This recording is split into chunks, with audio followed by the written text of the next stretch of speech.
오늘 본문 말씀에 나오는 달란트는 큰 액수의 돈을 말합니다. 마태는 인자가 언제 오실지 그 때가 알려지지 않았다는 마태복음 24장 36절, 그러나 그 날과 그때는 아무도 모르나니 하늘의 천사들도 아들도 모르고 오직 아버지만 아시느니라. 아멘. 본문 말씀에, 주님의 말씀에 근거하여 또다시 인자가 떠나가 있는 연장된 기간 동안 제자들의 행위, 그 행위가 삶의 자세가 중요하다는 것을 본문은 전하고 있습니다. 이 비유는 당시의 제자들과 오늘날의 예수 그리스도의 제자로 살아가고자 하는 우리들에게 동일하게 적용되는 귀한 말씀입니다. 이 비유의 이미지는 돈을 중심으로 설명하지만, 그러나 언급된 돈 단위인 달란트는 일반적으로 영어에서 재능의 뿌리를 두고 있는 헬라어 단어로서 특정한 소질 혹은 은사의 의미로 사용이 되었습니다. 그래서 이 달란트는 우리가 삶에서 누리는 모든 것이 달란트입니다. 어떤 이는 가난한 자의 집에서 태어났습니다. 어떤 이는 커다란 지병을 앓고 있는 집안에서 태어났습니다. 어떤 이는 가난한 나라의 국민으로 또한 태어났습니다. 어떤 이는 억압받는 나라의 국민으로 태어났습니다.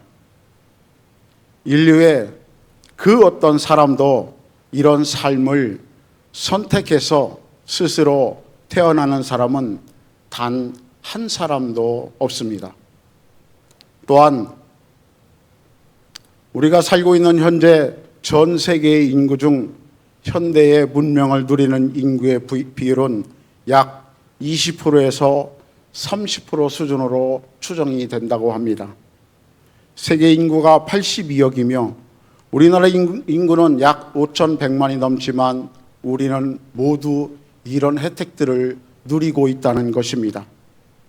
이는 전 세계 인구의 약 70~80% 인구는 여전히 기본적인 생활 수준에 머물러 있거나 현대적인 인프라, 정보 접근이 제한된 지역에 거주되고 있음을 의미합니다.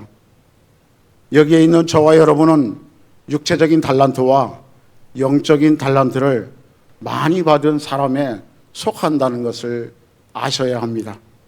그래서 주님은 그리스도인이며 예수 그리스도의 제자인 우리에게 이 땅에서 복음을 들고 선한 사마리아인처럼 살라고 성경을 통하여 우리에게 말씀하십니다.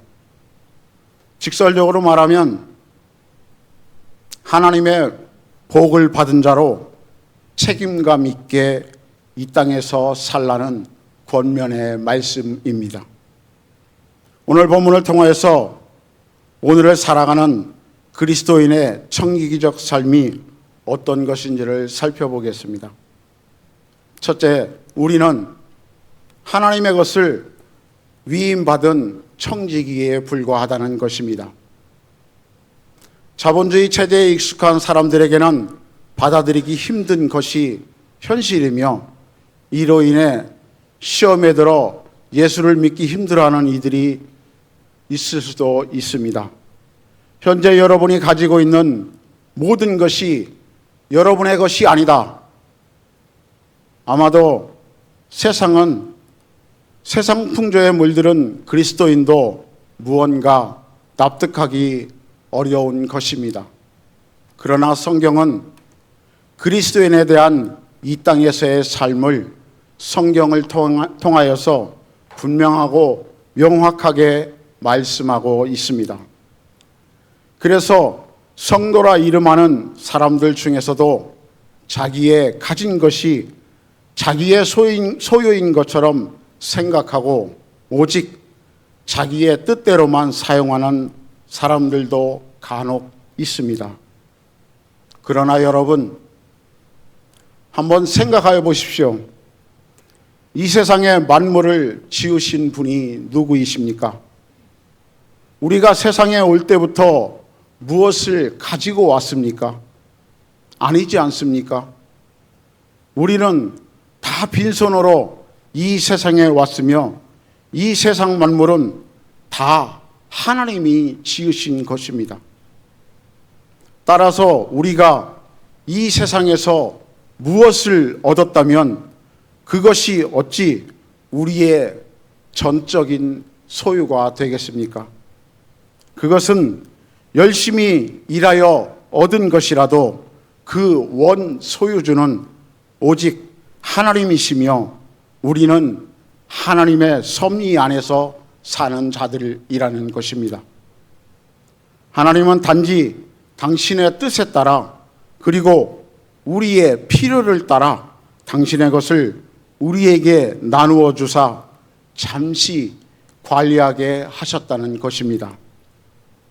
둘째는 우리는 각자 재능에 따라 하나님으로부터 각각 고유의 달란트를 받았다고 14절과 15절에서 말씀합니다. 하나님은 각 사람의 능력과 품성과 기질 등에 따라 그에 필요한 적절한 은사나 사명을 주셨습니다. 그리하여 하나님은 어떤 사람에게는 목회자의 은사와 사명을 주셨고 어떤 사람에게는 장로와 권사와 집사의 은사와 사명을 주셨으며 어떤 사람에게는 성가대로서 노래 잘하는 은사와 사명을 주셨습니다. 또 어떤 사람에게는 정치인의 달란트를, 또 어떤 사람에게는 경제인, 과학자의 달란트도 주셨습니다. 그러므로 우리는 먼저 자신이 하나님으로부터 어떠한 고유의 달란트를 받았는지를 살펴 아는 것이 또한 중요합니다. 그리고 그 달란트를 발견하게 되면 잘 활용해서 많은 열매를 또한 거두어야 합니다. 왜냐하면 하나님께서 우리에게 각양의 달란트를 맡기신 것은 그것으로 열매를 거두도록 하기 위함이기 때문입니다. 특별히 여기에서 우리가 잊지 말아야 할 것은 하나님께서 달란트를 주실 때는 각 사람의 재능대로 주신다는 것입니다. 셋째는 은사와 축복도 가꾸어야 풍성한 열매를 맺는다는 것입니다. 하나님의 은사와 축복은 부지런히 심고 가꾸고 다듬을 때 보다 풍성해지며 많은 열매를 맺게 됨을 보여줍니다. 그런데도 성도들 가운데는 이미 받은 은사를 가꾸고 다듬는 데에는 게으른가 하면서 심지어 하나님께서 자기에게 무슨 은사를 주셨는지에 대해서 조차 무관심한 사람들도 적지 않습니다. 그러면서도 그들은 은사가 적다느니 축복을 주지 않았다느니 하는 불평을 하는 경우도 있다는 것입니다. 하지만 세상 모든 일이 그러하듯 하나님이 주시는 은사와 축복도 이를 가꾸고자 하는 정성과 열심이 없으면 아무런 열매도 거두지 못한다는 것입니다. 그러므로 성도 여러분, 여러분이 받은 은사와 축복의 분량이 얼마입니까? 여러분이 받은 것이 적다고 불평하지 마십시오. 하나님은 우리에게 가장 적당한 분량을 주십니다. 여러분은 오히려 여러분이 지금 받은 분량에서 최선을 다함으로 여러분의 은사와 축복을 가꾸어 나가십시오. 그리하면 여러분의 은사와 축복은 열매를 맺어 여러분은 더 큰 은사와 축복을 누리게 될 것입니다. 현재 자신의 주어진 것에 최선을 다하는 것을 호람데오 정신이라고 합니다. 여러분 각자에게 주어진 일에서 하나님이시라면 과연 어떻게 하실까를 늘 고민하시기 바랍니다. 그렇다면 우리는 과연 어떻게 살아가야 바른 신앙생활을 할 수 있을까요? 첫째는 하나님의 뜻을 바로 알아야 실패하지 않습니다. 18절을 보면 주인으로부터 한 달란트를 받은 종의 행위가 나옵니다. 그는 땅을 파고 주인으로부터 받은 한 달란트를 감추어 두었습니다. 우리는 하나님의 뜻을 바로 아는 일의 중요성을 깨닫게 됩니다. 그렇습니다. 우리가 하나님의 뜻을 바로 알아야 모든 일에 실패하지 않게 됩니다. 많은 사람들이 하나님의 뜻을 바로 알지 못하기에 그릇된 길을 택하며 결국 실패한 인생을 살게 되는 것입니다. 물론 사람은 누구나 하나님의 뜻을 바르게 알 수 있습니다. 왜냐하면 하나님께서는 당신의 뜻을 모든 사람들이 알 수 있도록 계시하여 성경으로 기록하여 주셨기 때문입니다. 그러므로 누구든지 하나님의 뜻을 알고자 한다면 얼마든지 알 수 있는 것입니다.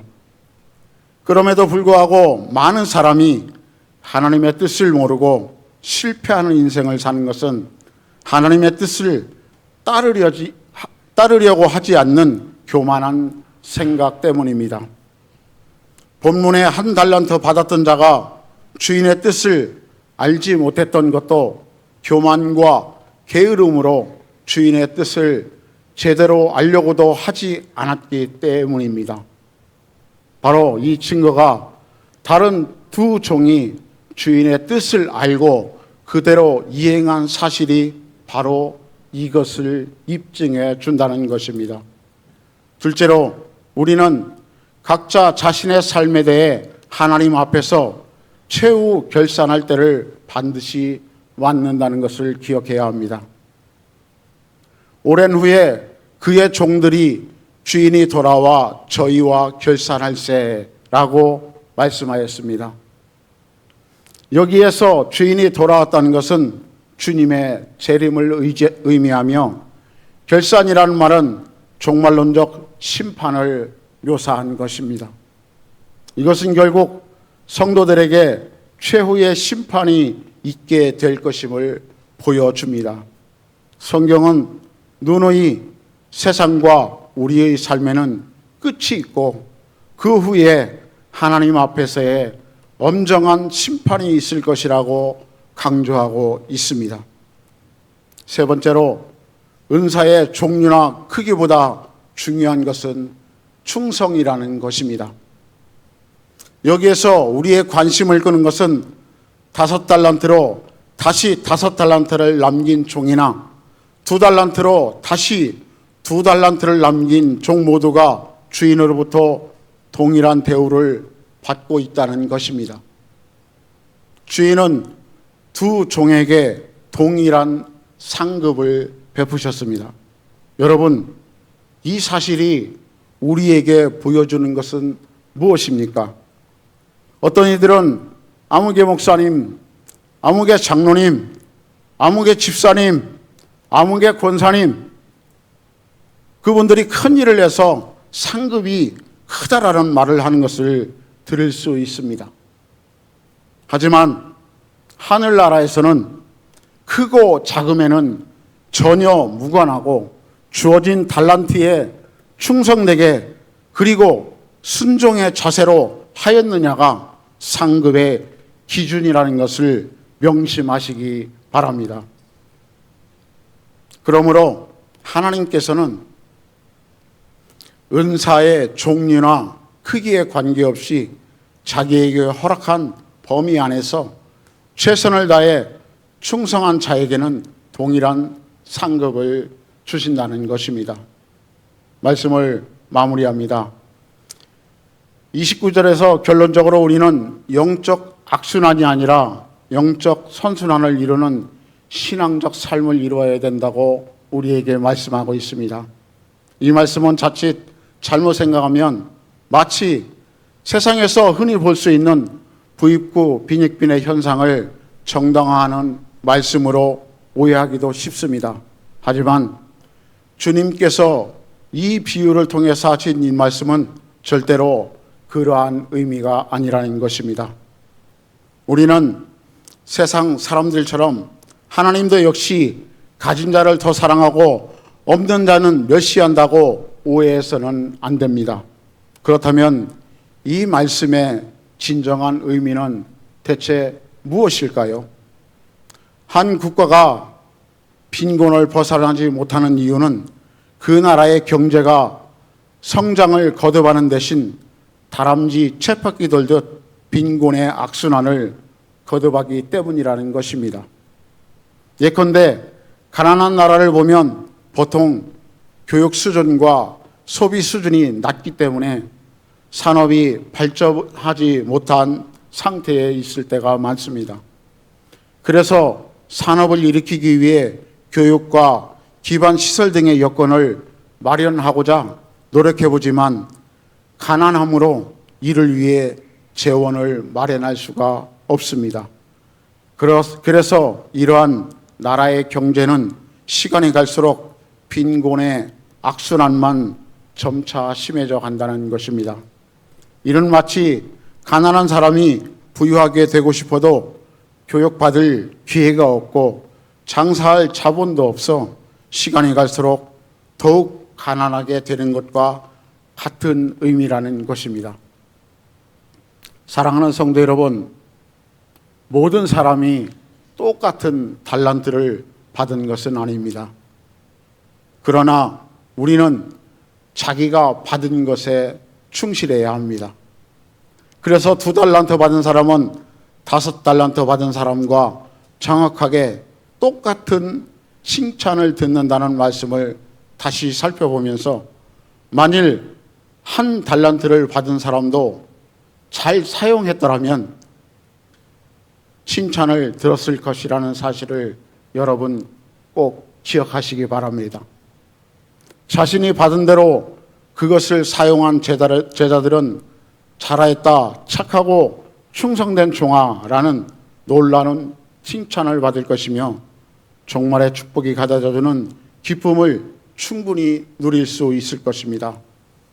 또한 이 비유는 이 땅에서 그리스도인의 종말에 대한 준비함의 성격을 보다 명확하게 말해주고 있습니다.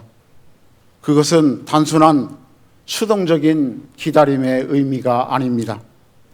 오히려 주인이 와서 보고 인정할 수 있는 결과를 가져오는 책임이 있는 삶의 태도를 말합니다. 다시 말해 기다림의 시간은 무의미하고 공허한 것이 아니며 오히려 예수 그리스도의 제자인 여러분에게 맡겨진 달란트들을 선히 사용할 수 있는 기회의 시간으로 볼 수 있습니다. 그래서 준비하는 삶이란 그 크고 작음을 떠나 주님의 제자들로서의 우리의 책임들을 충실히 수행하는 데 있다고 말할 수 있습니다.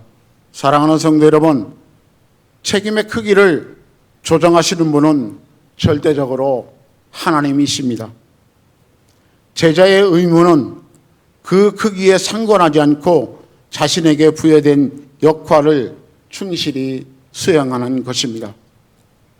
이런 신앙의 삶을 사는 것이 바로 주님이 말씀하신 하나님의 나라가 이미 너희에게 임하였느니라 라고 하신 말씀이 선포되는 신앙의 삶입니다.